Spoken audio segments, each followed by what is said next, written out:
Hey guys, today I'm going to show you how to change your gun from cut pile to loop pile. Mine's at loop pile right now, but it's the same process either way. You need some hexagon wrenches and a Phillips screwdriver. Don't forget to unplug your gun before starting. I made this template on my website. You can download it for free just to make sure you have all the right parts and you don't forget anything. Now we're gonna unscrew the pressure head and put it right on the spot. Then you could just slide out the handlebar.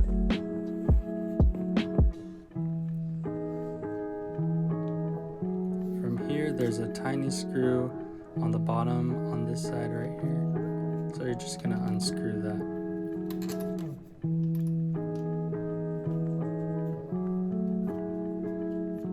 Also, when you're screwing things back in, tighten it as much as you can. Not extremely tight to the point where it's hurting the gun basically, but, well, not hurting the gun, but messing up the threads on your screw, but tight enough that it won't come loose. I flipped it over, and as you can see on this side, there's this little screw. There's also two little squares under it that you're going to have to take off once you unscrew it.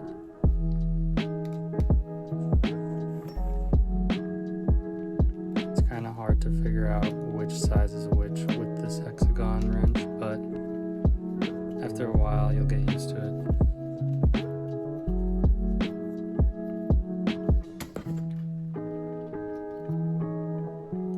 Here's the screw, and here's those two little squares I was talking about.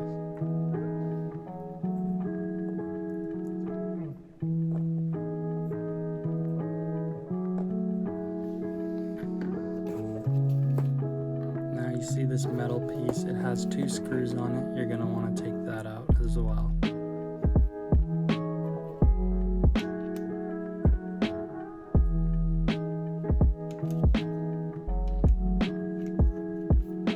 That's one of the pieces that holds the scissors together.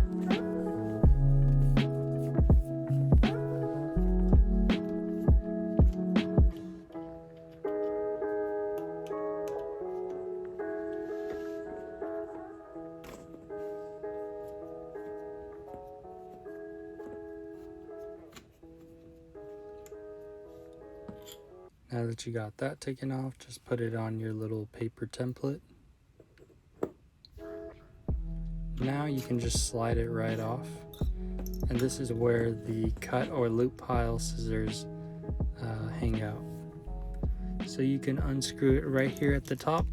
You'll notice that there's also a little square piece under it, but just make sure you don't lose that piece.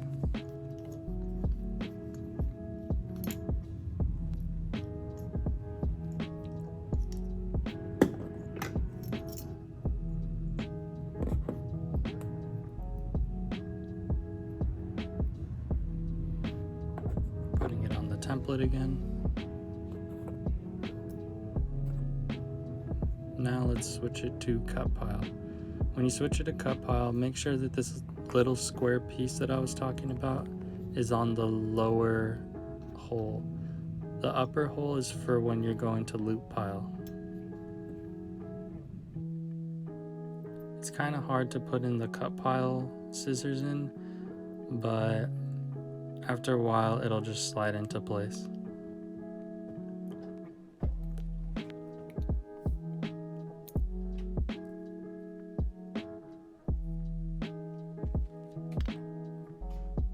Now put this tiny screw back into the hole.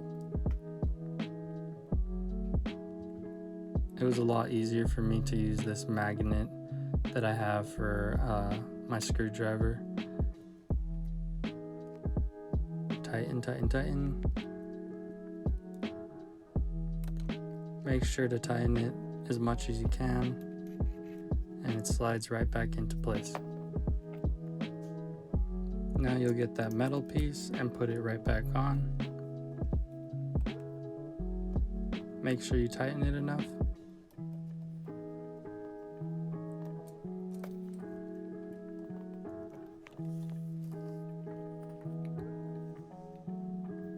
Now remember, these two pieces go under this little circle thing. Then you put the screw right into it.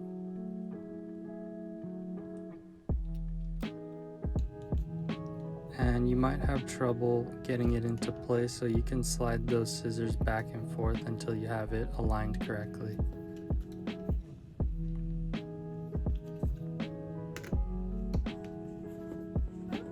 Make sure you tighten it enough.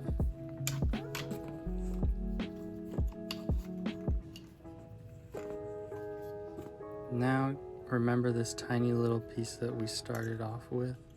You're going to want to tighten that on there again.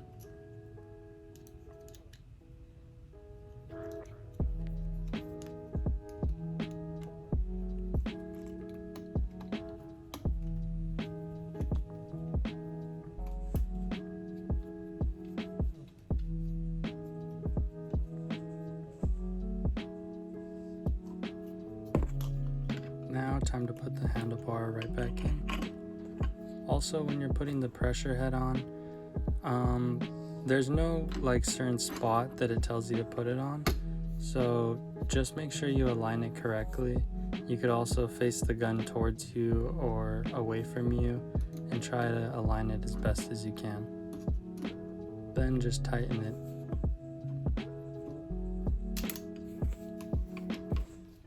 And you're all done. Now I'm going to show you the difference between cut pile and loop pile. Right now I'm using loop pile. As you can see, it shoots out loops, but if you let go of the gun and take it off of the fabric, you'll notice that the yarn stays on the gun and it doesn't just slice off. So you'll have to have scissors in hand to cut them every single time you take the gun off of the fabric. Now this is cut pile. As you can see, it cuts each end of the yarn. I like to use cut pile a lot more than loop pile, but it all depends on what you like. Feel free to subscribe and check out the other videos I have on how I make rugs, and check out my website imakerugs.com for rug supplies. Bye.